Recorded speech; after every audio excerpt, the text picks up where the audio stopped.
Bonjour à tous, nous sommes Erev Shabbat Vayera, Tafshin Peibet 5782. La Torah nous dit, dans notre paracha, la Torah nous raconte comment est-ce que Akadosh Baruch Hu, Hachem, a demandé à Abraham de faire la Brit Mila. La Torah nous raconte qu'Abraham avait se trouvait dans un lieu qui s'appelait Elonei Mamré, les plaines de Mamré. Plaines de Mamré, la Gemara nous explique, Chazal nous explique, dans le Midrash, que ça veut dire deux choses. Soit les plaines de Mamré, quelqu'un qui s'appelait Mamré, ou soit Mamré chez Emra. Emra signifie Méri. Méri, c'est rébellion et insolence. Midrash explique que lorsqu'Abraham Avinu a reçu comme ordre de faire la Brit Mila, il allait demander à ses trois amis, Aner, Eshkol et Mamré, est-ce qu'il doit la faire ou pas? Une question, un conseil d'amis qu'il a voulu poser. Aner et Eshkol, ils lui ont dit, mais t'es fou, c'est quoi cette histoire? N'importe quoi, jamais de la vie, ne fais pas ça. Lorsqu'il est arrivé chez Mamré, son troisième ami, Mamré lui a dit, mais je ne comprends pas. Akadosh Baruch Hu, il t'a sauvé du Kivshan Ha'esh, il t'a sauvé du foyer où Nimrod il t'a jeté. Akadosh Baruch Hu, il t'a sauvé de la famine. Akadosh Baruch Hu, il t'a sauvé de Sodome. Akadosh Baruch Hu, il t'a sauvé de tous ces endroits. Et toi, tu ne veux même pas faire ce qu'il te dit de faire. Tu ne l'écoutes pas. C'est pour cela que Mamré, il a été rebelle. Il a eu de l'insolence envers Abraham Avinu en lui disant qu'il est obligé de faire la Brit Mila. La question que beaucoup de Rishonim se posent est la suivante. C'est écrit dans le Talmud, dans Yom Adaf Kafret, qu'Abraham Avinu, il faisait toute la Torah.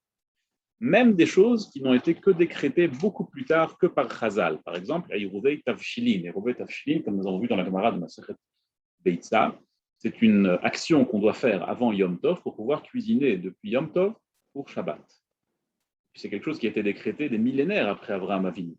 Et malgré cela, Abraham Avinu l'appliquait déjà à son époque.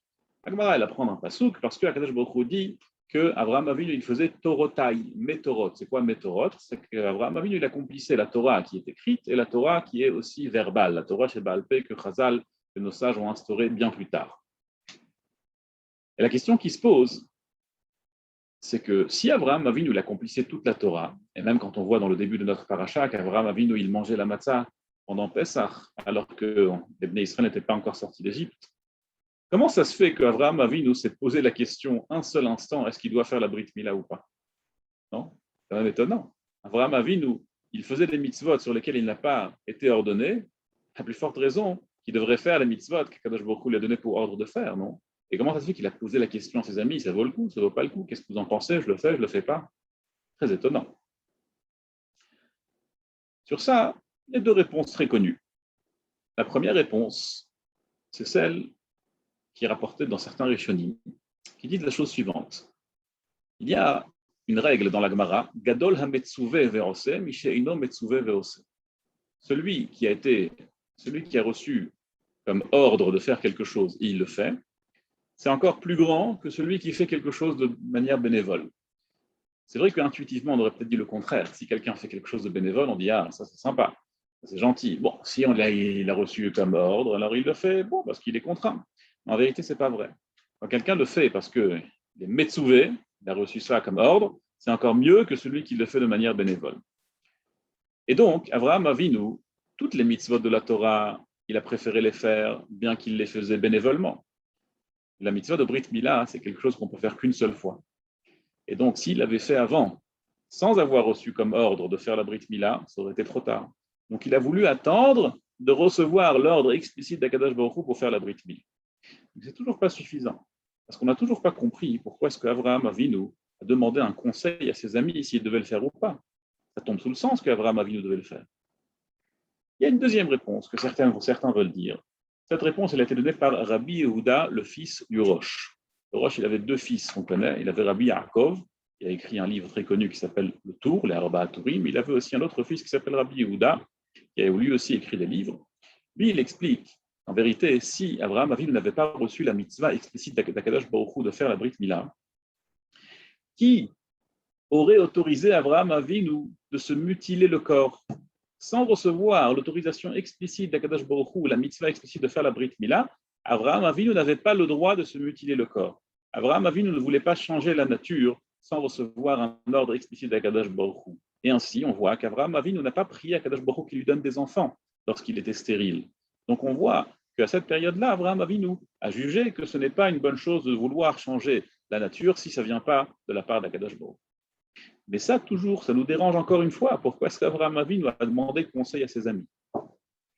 C'est écrit qu'Abraham Avinu, il a tellement combattu son mauvais penchant que son mauvais penchant est devenu complètement asservi à Abraham Avinu. Abraham Avinu est maître de son mauvais penchant. Et comme on voit, Chazal apprennent du Passouk qui dit Levavo ne'eman lefanai, qu'Abraham Avinu, qu'Akadosh Baruch Hu a vu le cœur d'Abraham, qu'Akadosh Baruch Hu a vu le cœur d'Abraham Avinu fidèle à lui-même, fidèle à Akadosh Baruch Hu. La Torah nous dit Levavo. La Torah aurait pu nous dire Libo. C'est quoi Levavo? Levavo, ça veut dire les deux cœurs, le mauvais penchant et le bon penchant. Le Ran nous explique que, selon la Gemara, il y a une Gemara, un Talmud, dans le traité de Kritout, qui dit que dans chaque jeûne, dans chaque ta'anit, il faut qu'il y ait aussi des posh'im, des mécréants, des gens qui ont fauté. Quand on fait un ta'anit, quand on fait un jeûne, il faut qu'il y ait des mécréants avec nous. On voit Yom Kippour, c'est la première prière qu'on fait. Anu matirim leitpalel ima avarianim. On autorise aux mécréants de prier avec nous. Comment ça se fait? Pourquoi est-ce qu'on a besoin d'avoir des mécréants avec nous? S'ils veulent venir, qu'ils viennent. Mais nous, on a besoin d'eux. Pourquoi est-ce que nous, on a besoin d'eux? Eux, ils ont besoin de nous à la limite. Pourquoi le contraire? Il y a une notion dans ce qui s'appelle la kétoret. La kétoret, ce sont les encens qu'on sacrifiait au Mishkan, au tabernacle. Il y a toute une liste d'ingrédients pour ces encens. Il y a un ingrédient qui s'appelle chelbena. Chelbena, c'est un ingrédient qui ne sent pas bon. Mais quand on le mélange avec tous les autres ingrédients, ça donne une certaine vigueur à la kétoret, aux encens, qui améliore les encens. Bien que ce produit, quand on le met à part, il ne sent pas bon.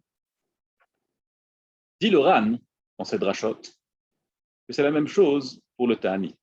Lorsque le clan Israël se trouve seul, sans les mécréants, alors là, on a une certaine vigueur, on a une certaine force.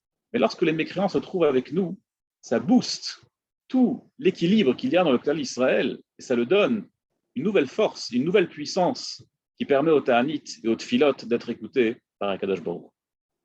Ainsi dit le Rambam.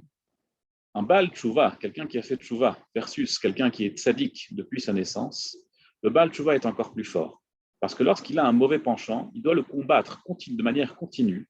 Et à travers cela, la force de frappe qu'il a avec ses mitzvot sont beaucoup plus puissantes que celui qui, de manière complètement innée, il les accomplit et il les applique. Abraham Avinu, quand il faisait les mitzvot, avant qu'Akadosh Baruch Hu lui ait donné comme ordre de faire des mitzvot, pour lui c'était difficile. Il devait combattre son mauvais penchant. Et dès lors qu'Akadosh Baruch Hu lui a dit « Fais Brit Mila », Abraham Avinu s'est retrouvé face à une situation où il ne devait pas combattre son mauvais penchant. Il n'avait pas d'Yetzer Hara. Il ne devait rien combattre. C'était trop facile pour lui. Il dit, quand j'ai une mitzvah tellement facile, c'est pas bon. Il faut que je combatte mon Yetzer Hara pour faire la mitzvah.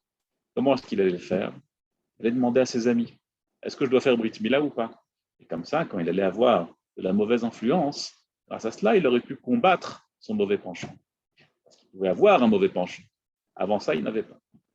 Alors nous, évidemment, ce n'est pas ainsi qu'on doit agir, parce que nous, Baruch Hashem, ce n'est pas le mauvais penchant qui nous manque. Peut-être pas vous, mais en tout cas, moi, le mauvais penchant est là. Il faut savoir, et c'est ça qu'on apprend, c'est la leçon qu'on apprend de ce passage. En réalité, lorsqu'on a un mauvais penchant et qu'on le combat, c'est ce qui donne toute la valeur à la mitzvah qu'on fait.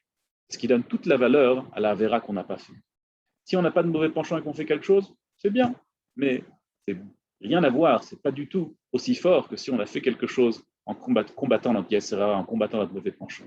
C'est ce qu'Abraham a cherché à faire, c'est ce qui vient chez nous de manière assez naturelle. Il faut être content qu'on puisse toujours combattre notre Yetzer Hara et qu'on puisse changer la Chelbena en Ketoret. Bezrat Hashem, qu'on puisse toujours combattre notre Yetzer Hara comme il faut et qu'on puisse toujours être de bons Ovdei Hashem. Kol Tov et Shabbat Shalom.